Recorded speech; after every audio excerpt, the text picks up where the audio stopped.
Now I have 3 different connections for my cargo trousers, so it all depends on your preference. By the time you have this, so the kind of look you will have for this is going to be different from this, and it's going to be different from this as well. So now it's time to connect the inseam side. So I'll just trace out what I have on the crotch area.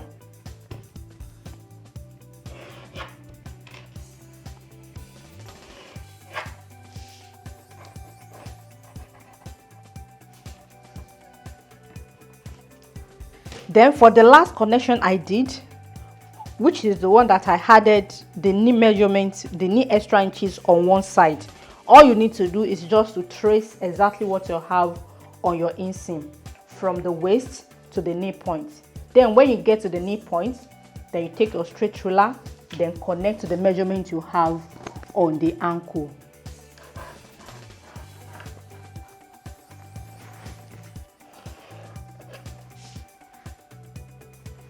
Then for the first connection I did, which is a straight line from the crotch, that is the connection from the crotch level down to the ankle, the connection on the inseam remains the same. All you need to do is just to trace out exactly what you have from the waist to the knee, just exactly what I did right now. But for the first one I did, which is the one I made use of my hip curve to connect from the crotch level to the knee level. In this case, I'm going to reconstruct the crotch area. I'm just going to trace out whatever I have from the waist to the crotch point. I will stop here. Then, because I've extended this outward, I share the measurement on both sides. So I will have to reconstruct the crotch area. So I will have the crotch area outward like so. So by the time you try these 3 different connections, you will see the effect. So that doesn't mean none of them will look good. Both of the connections will look good on the wearer, because what we graded is our basic trouser pattern, which has already given us a very good shape.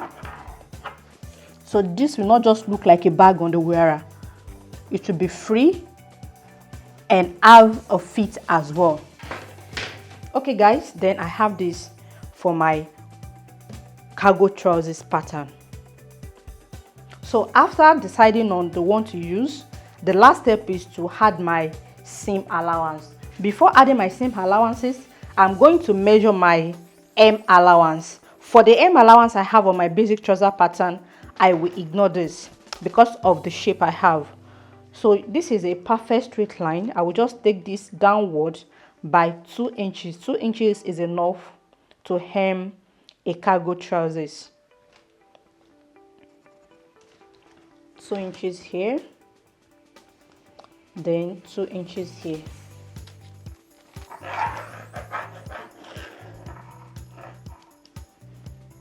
Now it's time to add my seam allowance, and because this is a fruit trousers, I'm going to add my seam allowance on each panel separately, unlike when we are drafting a fitted trousers, whereby all the seam allowances will be added on the back panel only. But in this case, in order to have a stylish perfect look, I'm going to add my seam allowances on each panel separately. 1 inch of seam allowance all around my pattern.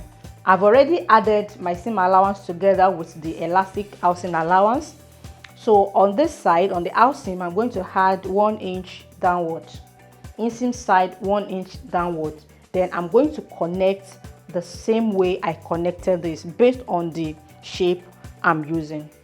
Guys, now I have my seam allowances added all around my pattern. As you can see, I've chosen the shape I want for myself, so that is what I used in adding my seam allowances, which is the one I connected with my hip curve from the crotch to the knee, and the positioning of my hip curve roller, the straight side facing downward and the curvy side upward. When I was adding my seam allowance as well, I apply the same method, and you can see on the other side I added my seam allowance as well. I already have my hem allowance on the lower part, so the next step is to remove my pattern, draw out my horizontal lines, then cut out my pattern. Before cutting out my pattern, I'm going to fold in the elastic allowance and the hem allowance I have at the lower part so that I will not have a shortage when finishing the area.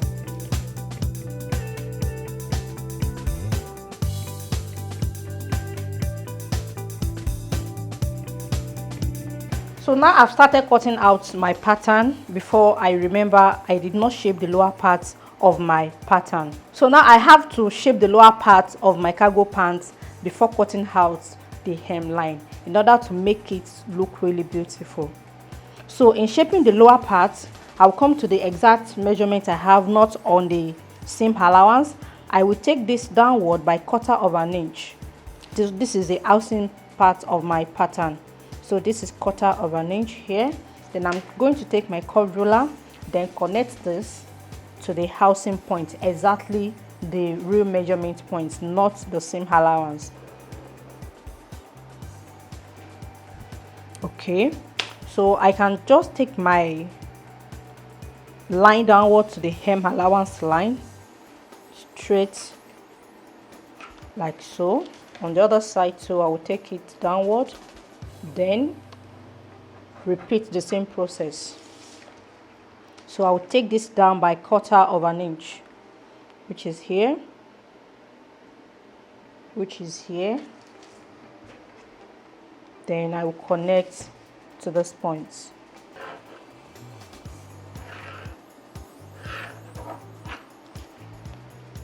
Okay, so now my cutting will go this way. Come up here. I've cut this part already. So I've cut this part already, but because I've taken this downward, I will extend it to the seam allowance point.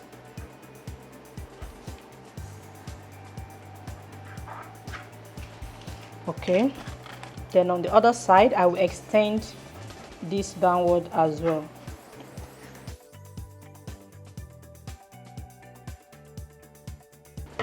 So I'm going to tape this part together as well.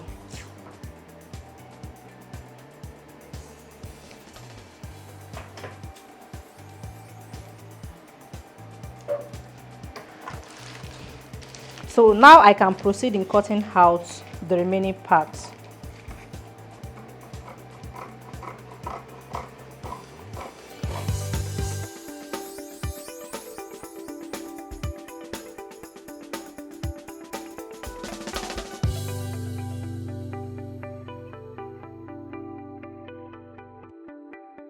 Guys, now it's time to draft the back panel of our wide leg cargo trousers using the back panel of our basic trouser pattern as a template. So I will be grading the back panel of our basic trouser pattern just the way I graded the front panel. So which means there's no difference in what I will be doing on the back panel.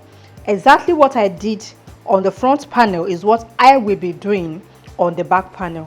The only difference I will be showing you is the waist area, and this is because the waist area is not on a straight line like the front panel. You can see this is slanty while the front is on a straight line. So if you are wondering why the back panel is slanty on the waist area, kindly watch my previous video on how to draft a basic trouser pattern. You will get to understand why I have the waist area slanty like so, and also the crotch area is also slanty.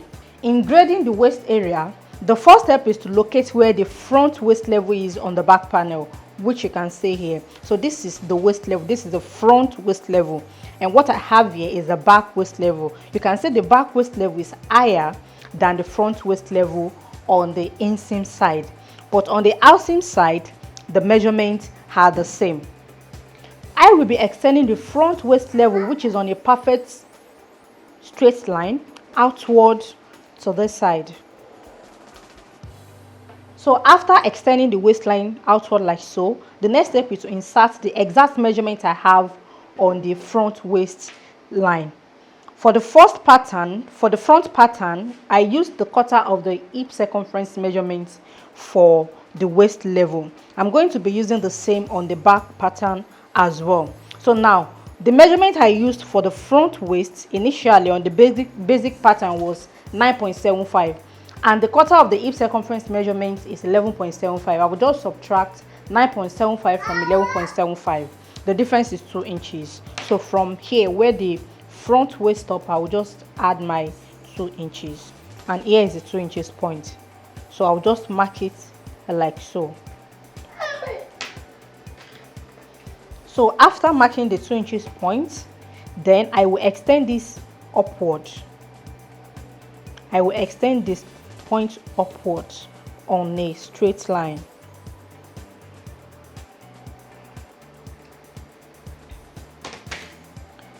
The horizontal I have here is the starting point for the back waist. You can see the edge of the back waist on the inseam is touching this line. So this is the starting point for the back waist.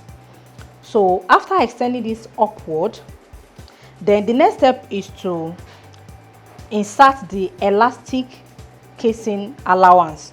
So that is where the elastic will sit, just the way I did on the front panel, and I used 3 inches. So I'm going to mark the 3 inches on this line. Then from this edge, which is the exact back waist point, I will take this upward by 3 inches as well.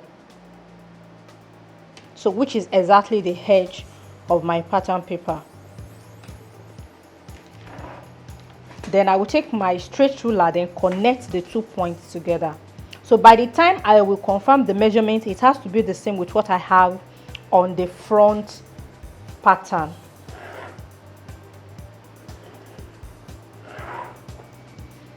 Okay, and I told you in total for the waist it has to be quarter of the hip measurement I'm working with, which is 11.75. So now I'm going to confirm the measurement in order to make sure I have 11.75. So as you can see, what I have here is 11.625. Then in order to confirm where the shortage actually comes from, so I will extend this upward, making sure I have a perfect straight line so that I will know where to add the remaining 0.125. Okay, so definitely it's not from here, it should be from here. I will just take this forward by the shortage I have, then I will reconnect this.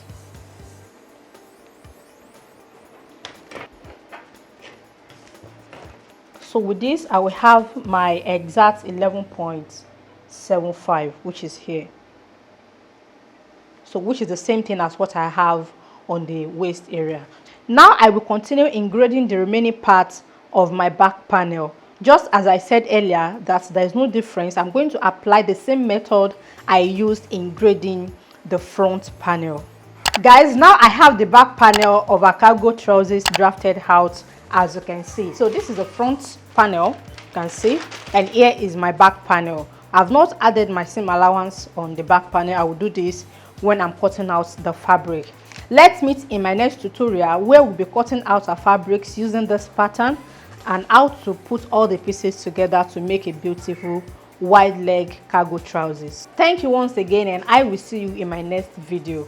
Till then, always do remember, there is no elevator to success. You have to take